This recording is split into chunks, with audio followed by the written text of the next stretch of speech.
Hello dear student, आप सभी का बहुत बहुत स्वागत है हमारे यूट्यूब चैनल में। तो डियर स्टूडेंट, आज के इस वीडियो में हम पढ़ाने वाले हैं अध्याय 8 जल आयु और अनुकूलन।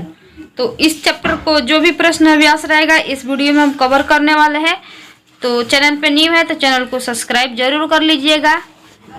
पहला कह रहा है मौसम के घटक नहीं है पवन, तापमान, आर्द्रता, पहाड़। तो इसमें जो है पहाड़ सही हो जाएगा, ठीक है। दूसरा है उष्णकटिबंधीय क्षेत्र में पाए जाने वाले जंतु है ध्रुवीय भालू, पेंगुइन, रेंडियर, हाथी। तो इसका जो है सही हो जाएगा हाथी, ठीक है। ध्रुवीय क्षेत्र में पाए जाने वाले जंतु है टुकुन पक्षी, हाथी, लायन टेड, लंगूर, ध्रुवीय भालू। तो ये जो डी नंबर सही हो जाएगा ध्रुवीय भालू, ठीक है। उसके बाद से जो है आगे देखते हैं, चौथे नंबर का है वैसे जंतु जिनके शरीर पर बालों यानी कि फर की दो मोटी परतें होते हुए पाए जाते हैं उष्णकटिबंधीय क्षेत्र में, रेगिस्तान में, ध्रुवीय क्षेत्र में, इनमें से कोई नहीं। तो कहाँ पाए जाते हैं? ध्रुवीय क्षेत्र में। सी नंबर जो है सही हो जाएगा। चलिए आगे कह रहा है दूसरा, रिक्त स्थानों को पूर्ति करें। रिक्त स्थानों की पूर्ति करें यानी कि खाली स्थान को भरिए।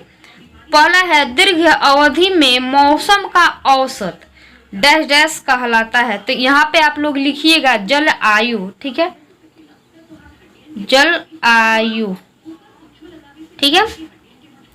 दीर्घ अवधि में मौसम का औसत जलवायु कहलाता है। दूसरा जो है वर्ष भर सूर्योदय और सूर्यास्त के डैश डैश में परिवर्तन होता है। तो यहाँ पे भरिएगा समय, ठीक है, समय। वर्ष भर सूर्योदय और सूर्यास्त के समय में परिवर्तन होता है, ठीक है। 3 नंबर है तापमान, आर्द्रता आदि डैश डैश के घटक है। तो यहाँ पे भरिएगा मौसम, मौसम, ठीक है, मौसम यहाँ पे भरिएगा, ठीक है।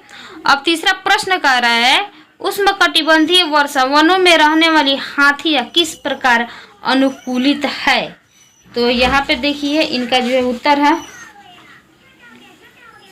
देखिए यहाँ का आप यहाँ से लिखिएगा यह मुख्य रूप से घास खाता है परंतु इसका आकार के अनुसार बड़ी मात्रा में घास सभी मौसम में उपलब्ध न होने की संभावना हमेशा बनी रहती है। उनके विशाल आकार और लंबी सूंड के कारण यह पृथ्वी की बड़ी ऊंचाई की टहनियाँ और पत्ते तोड़कर खा सकते हैं। उनकी सूंड पत्ते तोड़कर मुंह में डालने में काम के लिए अनुकूलित है, ठीक है। उसके वजह से यहाँ पे लिखिएगा हाथी के कान बड़े बड़े होते हैं, कान की त्वचा पतली होती है और इसमें रक्त वाहिनियों का संजाल रहता है।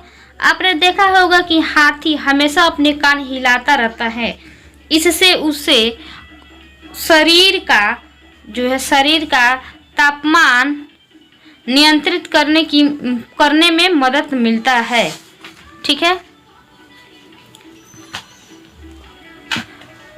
उसके बाद से जो है